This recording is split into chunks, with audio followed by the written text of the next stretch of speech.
Bismillahirrahmanirrahim, teman-teman sekalian. Kembali kita bertemu pada konten baca buku. Kali ini buku yang akan saya baca adalah sebuah buku yang berjudul Jalan Golongan yang Selamat.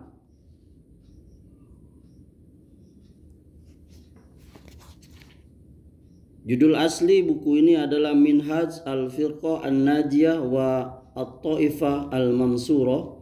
Penulisnya adalah Syekh Muhammad bin Jamil Zainu yang telah diterjemahkan dengan judul Jalan Golongan yang Selamat, penerjemah Ainul Haris Umar Arifin LC, Murojaah Farid Qasim Anus. Ini serial buku Darul Haq ke-18, ya, penerbitnya Darul Haq Jakarta.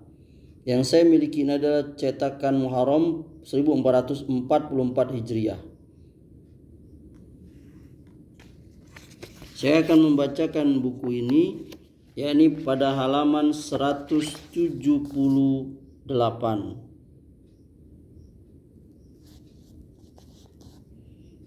dengan judul Sholawat Nariyah. Sholawat Nariyah telah dikenal oleh banyak orang. Mereka beranggapan barang siapa membacanya sebanyak 4.444 kali dengan niat agar kesusahan dihilangkan atau hajat dikabulkan, niscaya akan terpenuhi.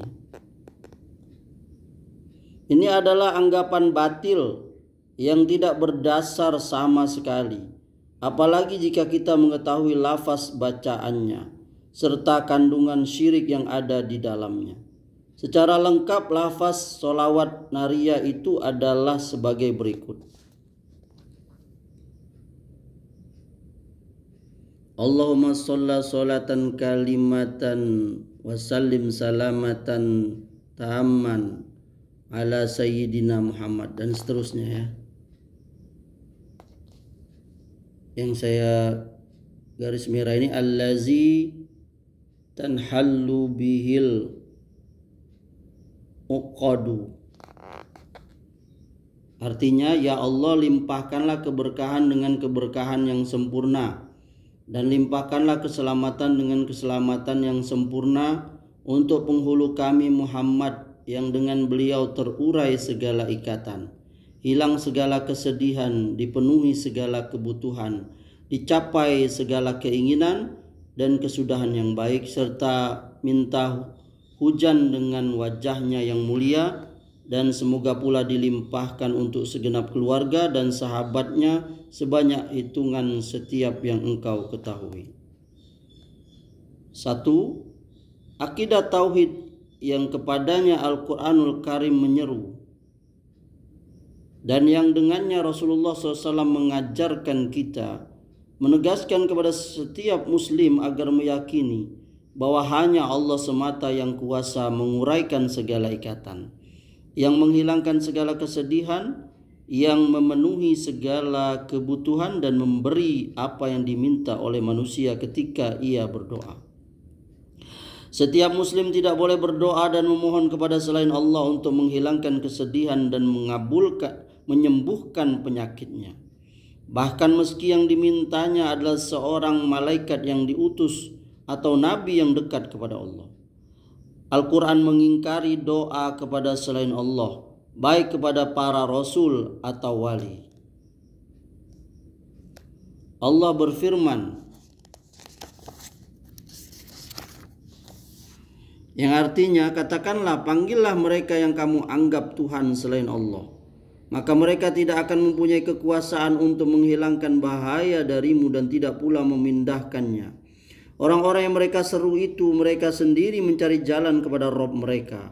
Siapa di antara mereka yang lebih dekat kepada Allah dan mengharapkan rahmat-Nya dan takut akan siksanya? Sesungguhnya siksa Rabbmu adalah sesuatu yang harus ditakuti. Surah Al-Isra ayat 56 dan 57. Para ahli tafsir mengatakan ayat di atas turun sehubungan dengan sekelompok orang yang berdoa dan meminta kepada Isa Al-Masih, malaikat dan hamba-hamba Allah yang soleh, dan jenis makhluk jin. 2. bagaimana mungkin Rasulullah SAW akan rela jika dikatakan bahwa beliau kuasa menguraikan segala ikatan dan menghilangkan segala kesedihan, padahal Al-Quran menyeru kepada beliau untuk memaklumkan, yang artinya, katakanlah, aku tidak kuasa menarik kemanfaatan bagi diriku dan tidak pula menolak kemudaratan kecuali yang dikehendaki Allah. Dan sekiranya aku mengetahui yang gaib, niscaya aku membuat kebajikan sebanyak-banyaknya dan aku tidak akan ditimpa kemudaratan. Aku tidak lain hanyalah pemberi peringatan dan pembawa berita gembira bagi orang-orang yang beriman. Al-Quran Surah Al-A'raf ayat 188.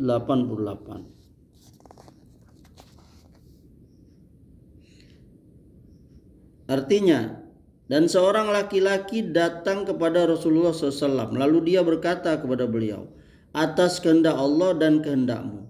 Maka Rasulullah SAW bersabda, apakah engkau menjadikan aku sebagai sekutu atau tandingan bagi Allah? Katakanlah, hanya atas kehendak Allah semata.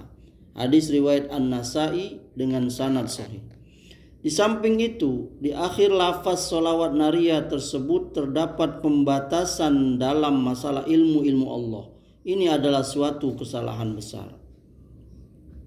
3. Seandainya kita membuang kata bihi dengan Muhammad, lalu kita ganti dengan kata biha dengan sholawat untuk Nabi, niscaya makna lafaz sholawat itu akan menjadi benar, sehingga bacaannya akan menjadi seperti berikut.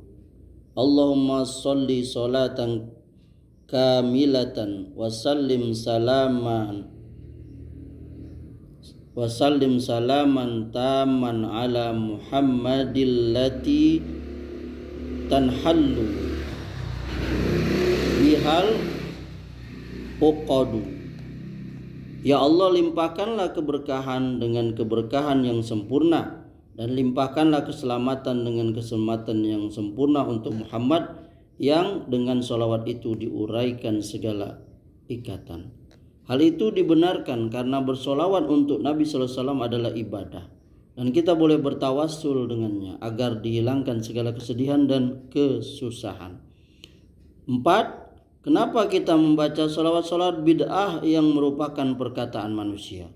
Kemudian kita meninggalkan sholawat Ibrahimiyah yang merupakan ajaran Nabi Muhammad Al-Ma'sum Sallallahu Alaihi Wasallam.